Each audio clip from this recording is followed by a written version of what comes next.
ከሌሊቱ 10 ሰዓት እስከ ንጋቱ 12 ሰዓት ቻሌንጅ ቀጥሏል። አራተኛ ቀን ላይ ነን። ይህን ቪዲዮ ተመልከቱ።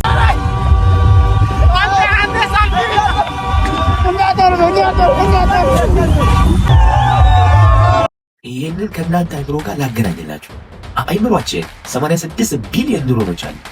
እነዛን ኒውሮኖች የሚያገናኙ ደግሞ ብሪጆች ወይም ደግሞ ድልድዮች ሲናፕስስ ይባላሉ።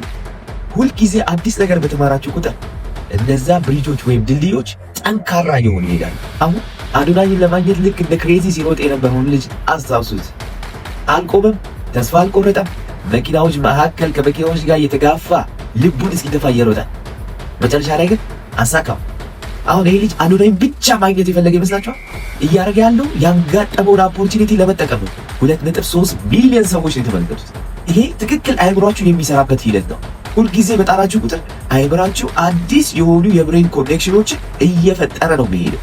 ስለዚህ ዶንት ጊቭ አፕ ጋይስ። ሲ ዩ ቱሞሮ።